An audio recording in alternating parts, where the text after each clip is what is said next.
Ya, ketika kita diperhadapkan pada suatu masalah, kadang-kadang menjadikan kita seperti kehilangan akal, bahkan seperti rasa tidak tenang dalam kita. Tapi hal itu wajar bagi kita karena sesuatu yang belum pernah kita alami, kita mendapatkan mukjizat seperti ini. Hal itu juga pernah aku alami ketika aku harus menyelesaikan masa purna baktiku sebagai seorang PNS. Hal itu menjadikan saya seperti tertekan dan ketakutan.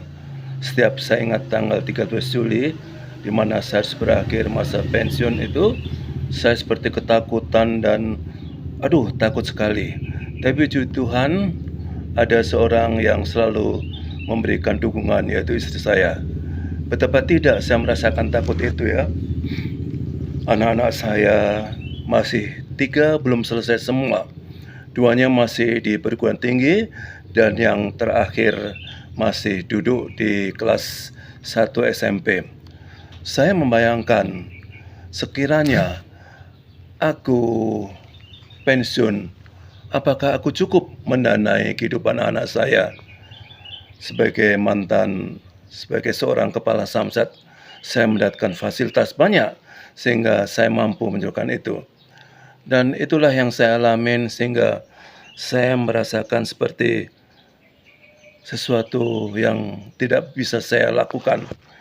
Puji Tuhan bahwa keadaan istri dalam menghadapi masa ini turut membantu, bahwa serahkanlah segala permasalahan kepada Tuhan.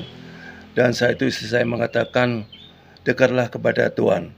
Dan pada waktu itu saya hadir dalam suatu ibadah keluarga, dan di situ salah satu hamba Tuhan menekankan kepada kita bahwa Tuhan tidak pernah memberikan kepada kita roh ketakutan, tapi ada roh bangkit dan kuat dalam menghadapi tantangan itu.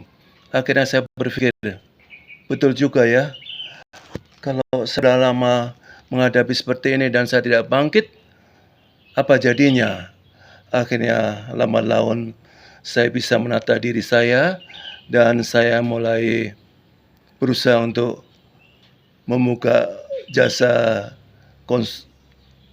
kontraktor ya waktu itu.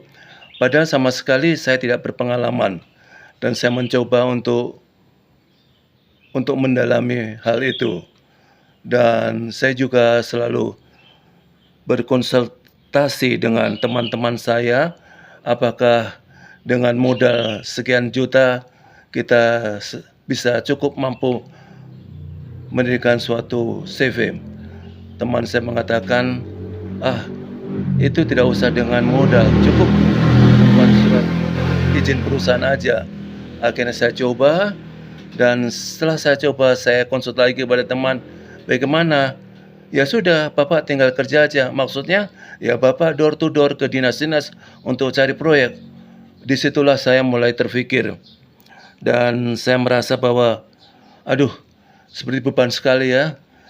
Mantan dan banyak sekali pejabat-pejabat yang saya tidak mau untuk bertemu dengan mereka. Karena rasanya malu untuk. Tapi akhirnya dengan suatu tekad bahwa saya harus bangkit, akhirnya saya mencobanya. Dan puji Tuhan, saya mendapatkan suatu proyek pertama kali saya lalui, yaitu proyeknya kecil-kecil aja, dan saya bisa lalui dengan baik. Dan akhirnya dengan ketekunan saya, puji Tuhan, saya bisa melakukan hal pekerjaan ini selama 5 tahun, dan saya sudah cukup berhasil. Itulah pada saat kita menyerahkan hidup kepada Tuhan, kita tidak usah takut. Tuhan pasti menyiapkan apa menjadi kebutuhan kita. Dan puji Tuhan juga, saya sudah mampu mengatasinya dan mampu untuk melupakan semua beban-beban hidup saya. Dan saya bisa menyelesaikan pendidikan anak saya. Itulah kesaksian saya bahwa di saat kita dekat dengan Tuhan, kita tidak akan takut. Karena hanya dekat Allah saja kita kuat. Dan firman Tuhan pun mengatakan bahwa Tuhan tidak pernah memberikan roh ketakutan. Tuhan hanya memberikan kita roh kebangkitan. bangkit dan bangkit. Amin.